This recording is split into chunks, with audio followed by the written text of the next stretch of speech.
نکاح کے دوران ایک لڑکی کے دل پر کیا گزرتی ہوگی، آئیے سمجھنے کی کوشش کرتے ہیں۔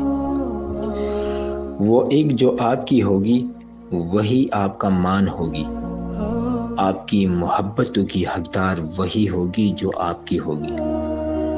جب کوئی لڑکی کسی انجان مرد کے نکاح میں جانے کے لیے نکاح نامے پر دستخط کر رہی ہوتی ہوگی، سوچئے ذرا اس کی سوچ میں کتنا خوف ہوتا ہوگا کہ پتہ نہیں وہ مرد جس کے نکاح میں وہ جا رہی ہے وہ کیسے ہوگا، اس کی فیملی کیسی ہوگی، اس کے ساتھ کیسا رویہ رکھا جائے گا، اسے اس گھر میں قبول بھی کیا جائے گا کہ نہیں، اسے وہ مقام ملے گا کہ نہیں جس کی وہ حقدار ہے یا جس کا اس نے خواب دیکھ رکھے تھے۔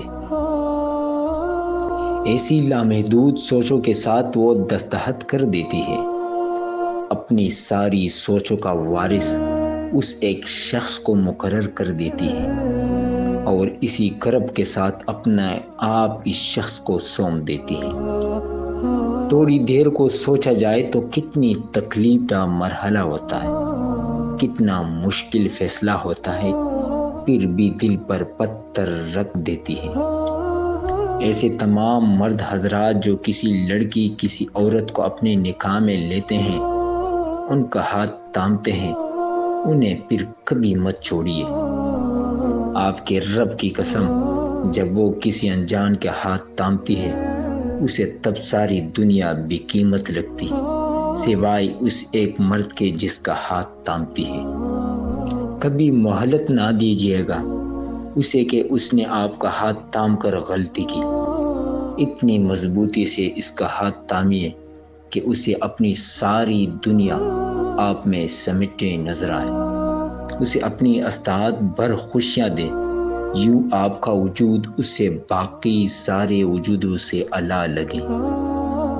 دنیا میں بہت کچھ قیمتی ہے مگر اس سے سب سے قیمتی وہ خالص پیار لگے جو آپ کے پاس صرف اپنی اہلیہ کے لیے ہو، جو اپنی ساری زندگی آپ کو سونپ دیتی ہے۔ ان کی خوشیوں کا خیال رکھیے تاکہ انہیں یہ کبھی بھی احساس نہ ہو کہ انہوں نے بہت غلط کیا۔ ایک بات میری یاد رکھیے گا، عورت کو جتنی محبت آپ دو گے وہ اسے آپ کی راحت بنا کر آپ ہی پر نشاور کر دے گی۔ مرد کا بہت بڑا رتبہ ہے، عورت کی تمام ذمہ داریاں مرد کو سونپی گئی ہے، اپنی ذمہ داریاں احسن طریقے سے پورے کر کے اپنی بیویوں کا مان بنی۔ سب کی زندگیاں بہت قیمتی ہیں، سب خوش رہنے کے خواب دیکھتے ہیں، زیادہ نہیں تو اپنی استعداد کے مطابق خوشیاں تو دے ہی جا سکتی ہے، نہ کہ کسی کو اپنے نکاح میں لے کر کسی کی ساری زندگی برباد کر دی جائے۔ اللہ رب العزت آپ سب کو اپنی پناہ اور حفاظت میں رکھے، آپ کو صالحین کا ساتھ دے دنیا و آخرت میں، آمین ثم آمین۔ بلاش با ارشاد باری تعالی، پاکیزہ مرد پاکیزہ عورتوں کے لیے اور پاکیزہ عورتیں پاکیزہ مردوں کے لیے، خبیث مرد خبیث عورتوں کے لیے اور خبیث عورتیں خبیث مردوں کے لیے۔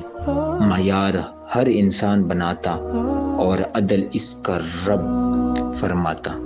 اللہ ہم سب کو عمل کرنے کی توفیق عطا فرمائے، آمین یا رب العالمین۔ دعاؤں کا طلبگار آپ کا بھائی ساجد آفریدی۔